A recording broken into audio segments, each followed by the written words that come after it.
Hey there everybody, this is Lee with Creative2xmom, and today I want to share with you my top 5 parenting books that have resided on my bookshelf for many years. There have been a few that I focused on when my kids were younger, books like What to Expect in the Toddler Years, What to Expect in the Preschool Years, but I feel like these 5 particular books have grown with me as a parent. They have grown with my kids as they've grown older, and as we're moving into the teenage years, I am still pulling so much wisdom from these 5 books. I have lent out a lot of books over the year, but these 5 I am kind of stingy with because I find that I'm drawing wisdom from them all the time. So these are the 5 books that I pull wisdom from again and again, and so much encouragement to help me get through raising kids, because it's tough. We all know that raising kids is really tough, and I want to learn from the people who have gone before me.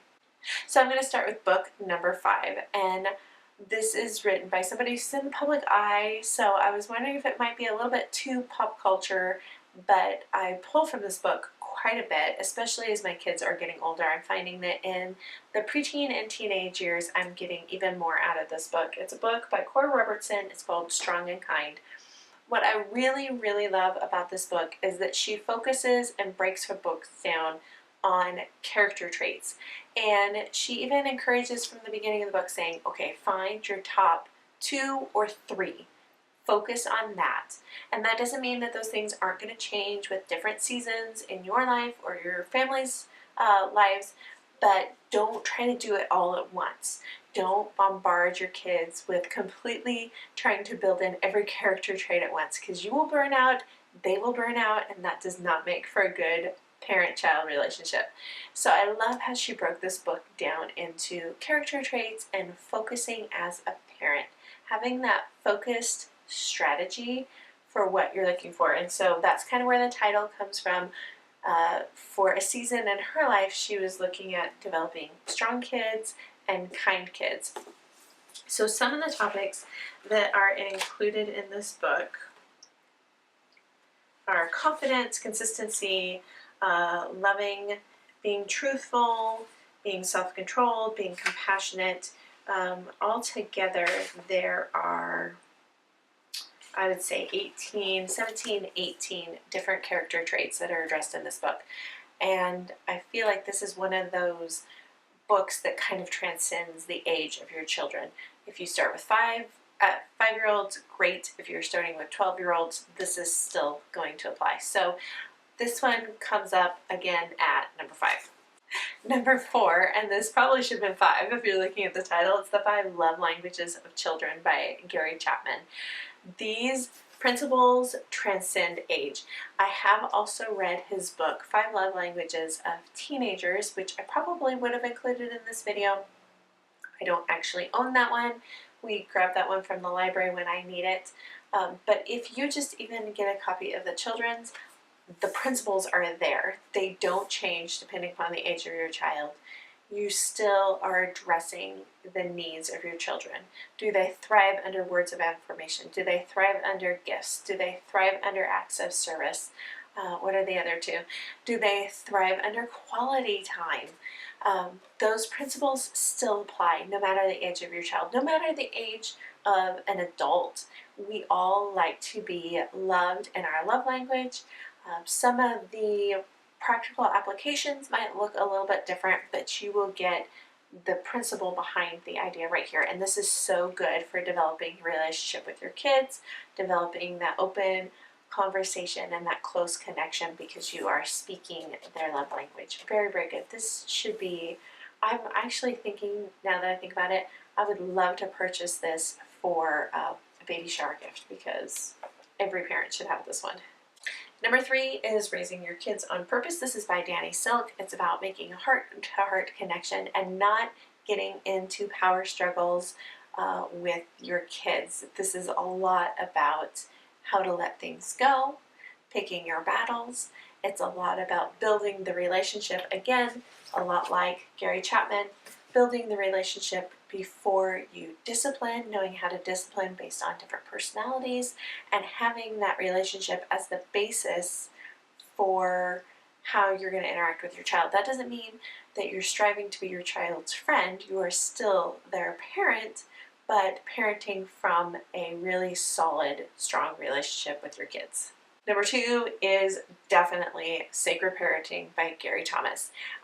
This is half parenting book, half spiritual development. You might pick up a book like this and say, yes, I'm going to learn how to parent my kid, and then you realize so much of this and so much of your parenting journey point back to you and things that you have to work on in your life.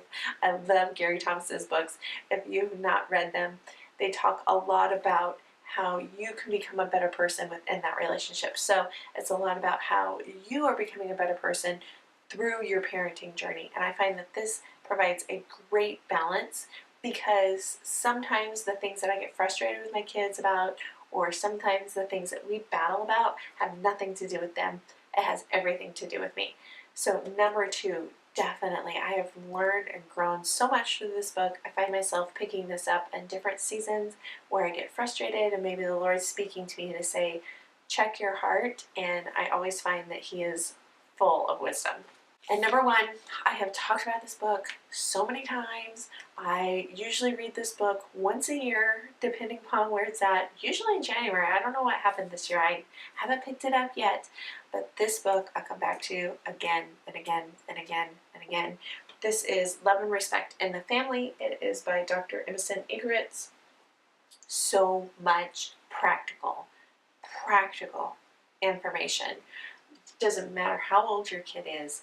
There's a lot of practicality in this book, and his philosophy is talking about getting into the crazy cycle with your kids. You don't feel respected, so you act unlovingly.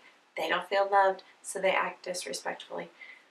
It's about how to get out of that cycle with your kids. It's about how to create new patterns with your kids, about how to create new cycles with your kids, getting out of the crazy. And I find myself coming back to this again and again because it's so human nature to get into that crazy cycle with your kids. When I don't feel respected, it's like a trigger for me. Absolutely. And so we go round and around. That's why I come back to this book so much. I feel like it has spoken to me over the years tremendously, and it is one of those things that I get information from. I get practical tools from every single time I pick it up, and it has just completely changed the way I parent, completely changed how I interact with my kids. And if I could spend money on only one book, it will always be this one.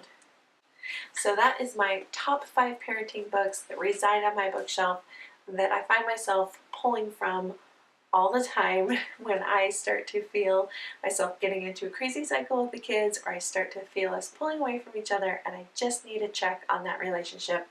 It's one of these that I grab for. Leave me a comment down below. Let me know what has been the most useful information in your parenting journey. Has it been a YouTube channel? Has it been a book like one of these? Has it been a conference that you've gone to? What has been the most useful piece that has helped you to parent and to parent well? I hope you guys enjoyed this one. Don't forget to hit that subscription button down below so that you can see more content like this, and we'll see you guys next time. Bye guys.